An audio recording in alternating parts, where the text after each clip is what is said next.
kabar semuanya? Kak Mas hari ini membawakan renungan yang berjudul Yang Berkorban Untuk Yang Berhasil. Adik-adik, ini adalah gambaran lukisan dan pahatan dua belah tangan yang tertangkup ke atas seperti sedang berdoa. Lukisan ini dikenal banyak orang di seluruh dunia. Lukisan dan pahatan itu bernama Tangan Berdoa, karya Albrecht Dürer. Konon ada latar belakang dari pembuatan lukisan dan pahatan Tangan Berdoa ini. Kak Mas ceritakan ya. Bersama seorang sahabatnya, Albrecht ingin masuk sekolah seni lukis dan pahat, tapi mereka tidak punya uang. Lalu kawannya berkata, aku ada ide, bagaimana kalau kita bergiliran? Kamu sekolah dan saya bekerja untuk membiayai sekolahmu. Nanti bila kamu tamat, kamu jadi pelukis dan dapat uang. Nah, uang itu akan membiayai sekolahku. Gimana, cocok kan? Lalu kedua orang itu merasa senang adik-adik dengan gagasan itu. Albrecht langsung menawarkan diri untuk bekerja. Tetapi kawannya menjawab, jangan, kamu saja yang sekolah, biar aku yang bekerja.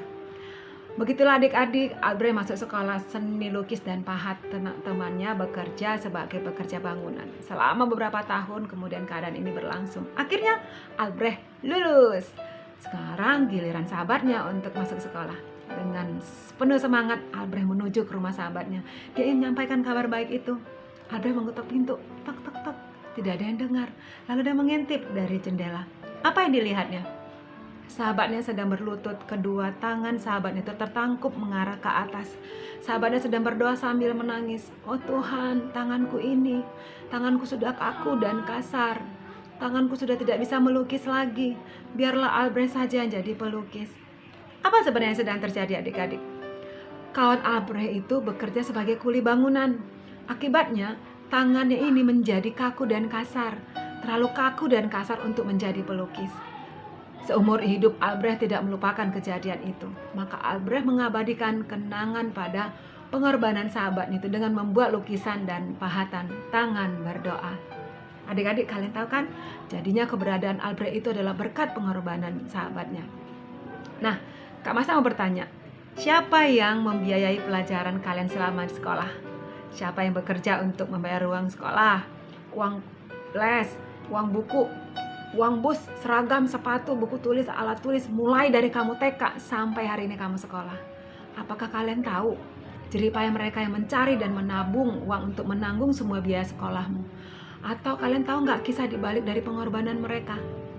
Sebenarnya adik-adik, dibalik tiap keberhasilan pendidikan ada pengorbanan. Orang tua menjaga kesehatan kita terus mereka mengajarkan kita berjalan, mengajarkan bersepeda, mengantar kita ke sekolah. Ibu guru dan bapak guru juga bersusah payah mengajarkan kita A, B, C, mengajarkan kita membaca, menulis, berhitung. Seringkali guru mengajar sampai tenggorokannya serak dan hatinya jengkel. Karena apa? Karena dia begitu ingin murid-muridnya menjadi pintar. Bukankah itu adalah pengorbanan? Jadi pengorbanan itu apa, Kak Masta? Pengorbanan adalah hidup untuk orang lain adik-adik. Untuk kepentingan orang lain, untuk kebutuhan orang lain. Pengorbanan yang paling dalam tampak dalam diri Yesus. Makna hidupnya adalah bukan untuk dirinya sendiri, tetapi untuk orang lain, untuk orang banyak. Itulah inti berita Injil.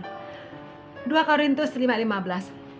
Kristus telah mati untuk semua orang. Akan tetapi tujuan pengorbanan Yesus tidak sampai di situ saja sebenarnya. Ada tujuan yang lebih jauh lagi. Kristus hidup untuk kita agar kita juga hidup untuk Kristus dan orang lain.